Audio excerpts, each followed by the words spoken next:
Hi hello and नमस्कार दोस्तों, स्वागत है आपका एक और नई और इंटरेस्टिंग वीडियो में, जिसमें हम लोग बात करने वाले हैं best stock to trade for tomorrow. यानी कि आज की वीडियो में बेसिकली हम लोग ये भी बात करने वाले हैं कि आप अगर आपके पास समय कम है और आप जो है वो कल के लिए बेस्ट स्टॉक चुनना चाहते हो तो कैसे चुन सकते हो। ठीक है, तो उसके लिए हम लोग कुछ टूल यूज करेंगे, उसका मैं आपको बता दूंगा ताकि आप खुद से भी स्टॉक निकाल सको, किसी पे डिपेंडेंट ना रहो।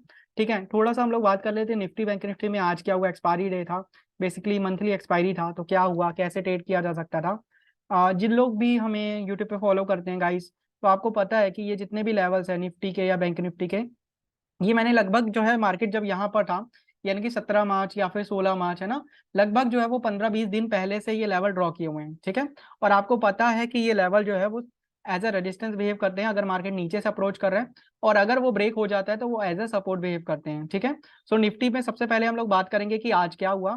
निफ्टी में अगर आप देखोगे तो मार्केट कल जो है वो रेजिस्टेंस को ब्रेक करके क्लोजिंग देने की कोशिश की थी, बट कर नहीं पाया था। ठीक है, थोड़ा सा नीचे क्लोज हो गया था। आज क्या हुआ, उसके ऊपर ओपन होता है, नीचे जाके फिर ऊपर आता है, फिर वही उसी लेवल से सपोर्ट लेके बाद में उसी लेवल को एज अ सपोर्ट बिहेव करता हुआ जो है वो ऊपर जाता है, और कभी भी market previous swing low break नहीं करता और at the end up trend में बंद हो जाता है। तो इतना सिंपल था हमारा निफ्टी का मार्केट आज। अगर हम लोग बैंक निफ्टी की बात करें तो बैंक निफ्टी में थोड़ा सा वोलेटिलिटी था, लेकिन अगर आप लेवल फॉलो करते हो तो आपको पता है कि कल का जो स्विंग हाई थे, ठीक है, वो ही आज जो है वो सपोर्ट बने, और फिर वहीं से चाहे आप ऐसा ट्रेंड लगाओ तो जहां पर आपको दिखेगा कि पहले जो रजिस्टेंस था वो सपोर्ट बना, यहाँ पर हैमर्स भी बनी थी, है ना, उसके बाद यहाँ पर भी एक ट्रेड बना था। ठीक है, और उसके बाद अगर आप देखोगे तो ये काइंड ऑफ जो है वो राइजिंग वेज शेप में जो है वो ऊपर जा रहा था। आपको मैं 1 आवर के टाइम फ्रेम पे दिखाऊंगा, 15 मिनट पे। ठीक है, तो काइंड ऑफ वेज शेप में जा रहा था और वहीं से रेजिस्टेंस फेस करता हुआ ये बंद हो गया। ठीक है, तो ओवरऑल मार्केट जो है वो बुलिश रहा। सेक्टर कौन से काम किए, सेक्टर फार्मा सेक्टर आज अच्छा चला, आईटी सेक्टर आज अच्छा चला। ठीक है, अभी हम लोग थोड़ा सा बात कर लेते हैं कल जो स्टॉक दिए थे उनमें से कौन कौन से स्टॉक काम किए, और कौन से स्टॉक जो है वो अभी कल भी आप नजर रख सकते हो। तो सबसे पहले एलआईसी हाउसिंग फाइनेंस दिया था, ये इसमें अभी एंट्री ट्रिगर नहीं हुआ हमारा, तो इसको कल के लिए नजर रखना है। जो कल एनालिसिस दिया था सेम एनालिसिस रहेगा। इसके अलावा एसबीआई दिया था, इसमें भी एंट्री ट्रिगर नहीं हुई है, सेम एनालिसिस जो कल दिया था वही रहेगा। एमएफएसएल में अगर आप देखोगे तो एंट्री ट्रिगर हुआ और आज शायद आपको प्रॉफिट भी हुआ होगा। ठीक है, और अगर हम लोग बात करें बाटा इंडिया में, तो बाटा इंडिया में एंट्री ट्रिगर नहीं हुआ, उस लेवल के ऊपर नहीं गया, तो कल वाला एनालिसिस सेम फॉलो होगा। क्यूमस इंड में शायद आपको प्रॉफिट हुआ होगा। ठीक है, अगर आपने एंट्री किया होगा तो, अगर आपने वेट किया होगा तो शायद आपको एंट्री नहीं मिला होगा। ठीक है, नेक्स्ट स्टॉक की बात करें अगर, एबी कैपिटल। ठीक है, तो एबी कैपिटल में भी एंट्री पेंडिंग है, तो इस पे भी वॉच रखिए। लॉरेंस लैब में एंट्री ट्रिगर हुआ था, टारगेट भी डन हुआ इंट्राडे में, बाद में नीचे आ गया eight the and. Bajaj auto में भी एंट्री ट्रिगर हुआ और अच्छा खासा बेनिफिट हुआ। ठीक है, एंड नेक्स्ट अच्छा, बजाज ऑटो मैंने सेलिंग के लिए दिया था कि इन लेवल के नीचे सेलिंग करेंगे, हालांकि ये ट्रेंड लाइन के ऊपर निकलेगा तो फिर बाय के लिए बन जाएगा, तो सेलिंग के लिए हम लोग ने प्लान किया था, बट ये बाइंग के लिए किया। ठीक है, तो अगर आपने किया होगा तो किया होगा, अदरवाइज ये भी हमारी एंट्री ट्रिगर नहीं किया। नेक्स्ट स्टॉक था बजाज फिनसिव, बाइक ले लिया था, अच्छा चला। नेक्स्ट स्टॉक था अमर राजा बैटरी, इसमें एंट्री ट्रिगर नहीं हुआ, वेट करना है। आरटी इंडस्ट्री में भी वेट करना है, एंट्री ट्रिगर होगा तब आपको ट्रेड करना है। एचडीएफसी एएमसी में भी एंट्री ट्रिगर नहीं हुआ तो वेट करना है। ठीक है, अभी हम लोग बात कर लेते हैं कि कल के लिए बेस्ट स्टॉक कैसे निकालें, लेकिन उससे पहले अगर आपने हमारे चैनल को सब्सक्राइब नहीं किया तो चैनल को सब्सक्राइब करो, बेल आइकन को प्रेस करो, ताकि नेक्स्ट टाइम जब भी हम लोग वीडियो लेके आए तो आपको उसका नोटिफिकेशन मिल सके। ठीक है, तो बेस्ट स्टॉक चुनने के लिए हमें कुछ नहीं करना। देखो, एक तो सिंपल मोड मेथड ये होता है जो मैं यूज करता हूँ, वो ये यूज करता हूँ कि मैं निफ्टी 50 की यहाँ पर वॉच लिस्ट है, निफ्टी 200 स्टॉक की भी है और निफ्टी 500 स्टॉक की भी है, तो मैं वन बाय वन जाता हूँ और जो मुझे अच्छे प्राइस एक्शन के अकॉर्डिंगली रखते हैं स्टॉक, वो मैं चुन के आपके लिए वीडियो बना देता हूँ। लेकिन अगर आपके पास इतना टाइम नहीं है कि आप एनालाइज कर सको, तो आपको क्या करना है, एक टूल है जिसका नाम है क्वांट्स ऐप।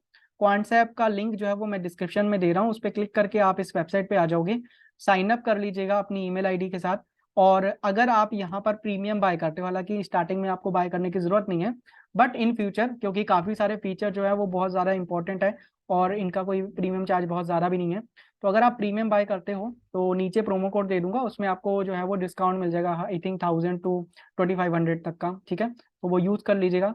हालांकि अभी हम लोग बात करते हैं कि आपको स्टॉक कैसे एनालिसिस करने हैं, तो यहाँ पर सर्च का ऑप्शन आ रहा है, यहाँ पर आपको सर्च करना है बिल्डअप। ठीक है, जैसे ही आप बिल्डअप पे प्रेस करोगे तो यहाँ पर देखो काफी सारी ऑप्शन है, 3 ऑप्शन है, एक है स्क्रिप्ट, एक है बिल्डअप ब्रेथ और एक है सेक्टर। सबसे पहले आपको सेक्टर्स में जाना है। सेक्टर्स में जैसे ही आप जाओगे तो आपको क्या दिखेगा, आपको यहाँ पर दिखेगा कि एफएनओ स्टॉक, वो वाले एफएनओ स्टॉक जिनमें लॉन्ग बिल्डअप हुआ है, जिनमें शॉर्ट बिल्डअप हुआ है, जिसमें लॉन्ग अनवाइंडिंग हुई है और जिसमें शॉर्ट कवरिंग हुई है। ये लाइव मार्केट में भी आपकी हेल्प करता है, और इवन कि मैं खुद इसको यूज करता हूँ लाइव मार्केट में। ठीक है, वाई? बिकॉज जो सेक्टर बहुत ज्यादा बुलिश होता है, मैं उसी सेक्टर के स्टॉक्स को एज अ बीटीएसटी लेके जाता हूं, अगर मुझे बीटीएसटी ट्रेड लेना होता है तो। ठीक है, और उसी स्टॉक की मैं ऑप्शंस बाय करना पसंद करता हूं। ठीक है, और शॉर्ट की साइड में भी सेम होता है। ठीक है, सो अगर हम लोग कल के लिए स्टॉक एनालिसिस कर रहे हैं, तो हम यहां से देख सकते हैं कि कौन सा सेक्टर में आज लॉन्ग बिल्डअप हुआ है। लॉन्ग बिल्डअप का मतलब ये है कि कहीं ना कहीं जो एफएनओ वाले ओआई है, ओपन इंटरेस्ट है, वो इंक्रीज हुआ है फ्यूचर लॉट्स में। तो अगर फ्यूचर लॉट्स में इंक्रीज हुआ है ओआई, इसका मतलब लॉन्ग पोजीशन बनी है थोड़ा सा कल परसों के लिए या थोड़ा सा स्विंग ट्रेडिंग के लिए। तो वो आने वाले दिनों में जो है वो अपसाइड का मोमेंटम कर सकता है, और अगर प्राइस एक्शन सेम चीज को कंफर्म करता है तो हम उस सेक्टर के स्टॉक्स पे ट्रेड कर सकते हैं। सिंपल, मैं करके दिखा देता हूँ तो आपको पता चल जाएगा। सबसे पहले हम लोग लॉन्ग साइड में देखेंगे। देखो, एक चीज का ध्यान रखना है कि ये जो ओआई है ना, ये 2% से ज्यादा बढ़ा हो। ठीक है, और जो रेट है ना, मतलब जो प्राइस है वो 1% से ज्यादा बढ़ा हो तभी इसको इंक्लूड करना, अदरवाइज इंक्लूड मत करना। हालांकि अगर आप देखोगे तो ज्यादातर आज कुछ है नहीं, आज के दिन में कुछ ज्यादा देखने को नहीं मिल रहा, बट फिर भी एग्जांपल के लिए मैं देख रहा हूँ कि टेलीकॉम सेक्टर का जो ओआई है वो 1.29% बढ़ा है, और जो प्राइस है वो 1.52% बढ़ा है। तो टेलीकॉम सेक्टर हमारा फर्स्ट सेक्टर रहेगा जिसपे हम लोग नजर रखेंगे कल के लिए। सेकंड जो है हमारा सेक्टर वो है ऑटो सेक्टर। इसमें जो ओआई है वो 2% बढ़ा है, जबकि प्राइस सिर्फ 0.63% बढ़ा है। तो सबसे पहले हम लोग चेक करते हैं कि स्टॉक कैसे निकालने हैं। अगर मुझे लॉन्ग की पोजीशन बनानी है तो Nifty bank Nifty overall buy on dip है, थोड़ा सा बुलिश है, अभी प्राइस एक्शन नेगेटिव नहीं बना, तो हम लोग बाइंग के लिए देखेंगे स्टॉक्स।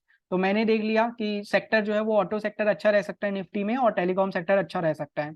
ठीक है, तो अब मैं क्या करूंगा, अब मैं बिल्डअप में जाऊंगा और मैं स्क्रिप्ट पे क्लिक करूंगा। जैसे ही मैं स्क्रिप्ट पे क्लिक करूंगा तो मेरे पास देखो सभी स्टॉक्स आ रहे हैं, और यहाँ पर मुझे क्या करना है, ये जो ओआई दिख रहा है ना, ये जो ओआई दिख रहा है, ठीक है, ये जो ओआई दिख रहा है, ठीक है, इस पे आपको एक बार प्रेस करना है, 2 बार। ठीक है, हालांकि अगेन मंथली एक्सपायरी है तो वहां पर थोड़ा सा आपको कुछ चीजें जो है वो मैनिपुलेशन वाली दिखेंगी, बट नॉर्मल मार्केट में आप ये चीजें देखोगे तो आपको ये प्रॉब्लम नहीं होगी। ठीक है, जैसा कि अभी मुझे दिख रहा था कि ऑटो सेक्टर में देख सकता हूँ, तो मैं यहाँ पर ऑटो सेलेक्ट कर लेता हूँ सेक्टर में, और मैं देखता हूँ कि इसमें से कौन सा ऐसा स्टॉक है जिसमें लॉन्ग बिल्डअप हुआ है। तो मुझे दिख रहा है कि आज के दिन हीरो में, हीरो मोटोकॉर्प में लॉन्ग बिल्डअप हुआ है, एमएनएम में लॉन्ग बिल्डअप हुआ है, और टाटा मोटर्स में लॉन्ग बिल्डअप हुआ है। बाकी में क्या हो रहा है, बाकी में शॉर्ट कवरिंग हो रही है, जबकि एस्कॉर्ट्स में जो है वो लॉन्ग अनवाइंडिंग हो रही है। ठीक है, तो एस्कॉर्ट जो है वो मार्केट के विपरीत चल रहा है, मतलब अपने सेक्टर के विपरीत चल रहा है। बाकी जो है वो सेलिंग से बाइंग की तरफ आ रहे हैं, और ये जो तीन है इनमें तो ऑलरेडी बाइंग हो रही है। ठीक है, लेकिन अभी क्या दिख रहा है मुझे, इन तीनों में मुझे एक चीज देखनी है कि परसेंटेज वाइज प्राइस कितना चेंज हुआ है और ओआई चेंज कितना हुआ है। ओआई 3% से ज्यादा ही चेंज होना चाहिए, और जो प्राइस है वो 1% से ज्यादा चेंज होना चाहिए, तभी हम इसको इंक्लूड करेंगे, अदरवाइज इंक्लूड नहीं करेंगे। तो ऐसी कोई भी कंडीशन यहाँ पर दिख नहीं रही है, तो मैं क्या करता हूँ, मैं इसको अभी इग्नोर करता हूँ और मैं टेलीकॉम सेक्टर में जाता हूँ। ठीक है, telecom sector, where is telecom sector? हाँ हाँ है भैया, ये है टेलीकॉम सेक्टर। तो टेलीकॉम सेक्टर में मेरे पास 4 स्टॉक आ रहे हैं, जिसमें मेरे पास सिर्फ भारती एयरटेल में दिखा रहा है कि लॉन्ग बिल्डअप हुआ है, जिसमें मेरा ओआई भी मैट हो रहा है और मेरा प्राइस भी मैट हो रहा है। तो डायरेक्टली मेरे को देखना है कि भारती एयरटेल का प्राइस एक्शन क्या बोल रहा है। जस्ट वेट ना, अगर भारती एयरटेल में हमें कल के लिए अपॉर्चुनिटी मिलेगी बाय के लिए तो हम बाय करना चाहेंगे। ठीक है, वाई? बिकॉज ओआई डेटा हमें कंफर्म कर रहा है कि आने वाले कुछ दिनों के लिए या फिर 1-2 दिनों के लिए जो है वो स्टॉक ऊपर जा सकता है। ठीक है, और जब मैं जाकर देखता हूँ भारती एयरटेल में प्राइस एक्शन क्या बन रहा है, तो मैं 1 आवर का टाइम फ्रेम ओपन कर लेता हूँ, और अगर मैं 1 आवर का टाइम फ्रेम ओपन करूंगा तो मुझे दिखेगा कि भाई ये जो है ये एक प्रॉपर एक जोन में चल रहा है, और इस जोन के अंदर जो है वो एक ट्रेंड फॉर्म हो रहा था, जो कि ऐसा कुछ था, दिख रहा है?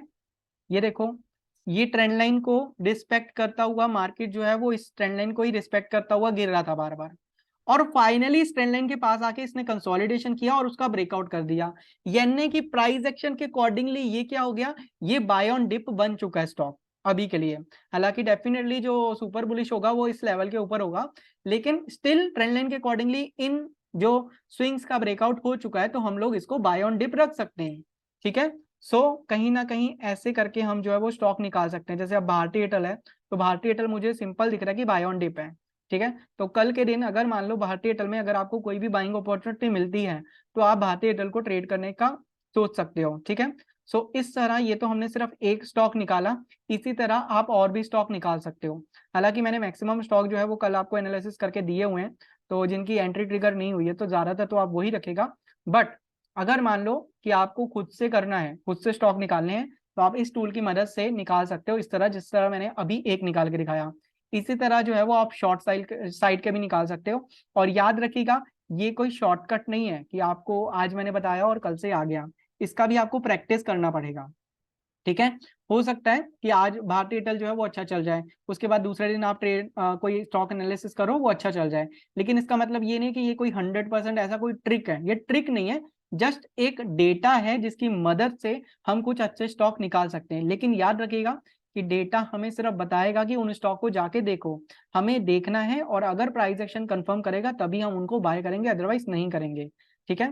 तो कहीं जहां तक कि हमें दिख रहा है कि भारतीय एयरटेल में अगर बाइंग का मिलता है, तो अगर आपको 780 पे मिलता है तब भी बाय कर सकते हो। इवन कि अगर 90 के पास में कंसोलिडेशन करके ब्रेकआउट करता है तो भी ट्रेड कर सकते हो। तो इस तरह जैसे भारतीय एयरटेल मैंने निकाला, वैसे आप और भी स्टॉक निकाल सकते हो। और एक और चीज आपको भारतीय एयरटेल में दिखेगी कि काफी दिनों से ये एक इंपॉर्टेंट जोन पे कंसोलिडेशन कर रहा था, और अगर ये जोन का ब्रेकआउट करता है तो डेफिनेटली एक स्विंग ट्रेड भी बनेगा। ठीक है। तो इवन की not only just for intraday, even कि आप जो है वो स्विंग ट्रेडिंग के लिए भी स्टॉक इस टूल की मदद से निकाल सकते हो। टूल कैसा लगा और स्टॉक सिलेक्शन कैसा लगा आप मुझे कमेंट में बताइएगा। और इस टूल का लिंक जो है वो आपको डिस्क्रिप्शन में मिल जाएगा, वहां पर जाकर आप ऐप डाउनलोड कर सकते हो या फिर वेबसाइट पे जाकर लॉगिन करके ये प्रैक्टिस कर सकते हो। अगर कोई भी प्रॉब्लम आएगा तो आप कमेंट में मुझे बताइएगा, मैं उस पर एक सेपरेट वीडियो बना दूंगा। ये जस्ट एक बेसिक आपको बताया था कि अगर आपके पास टाइम ना हो तो आप कैसे स्टॉक निकाल सकते हो। और अगर आपको वीडियो पसंद आए वीडियो को लाइक करेगा। और आज की वीडियो में इतना ही, फिर मिलेंगे नेक्स्ट वीडियो में, तब तक के लिए धन्यवाद, थैंक यू।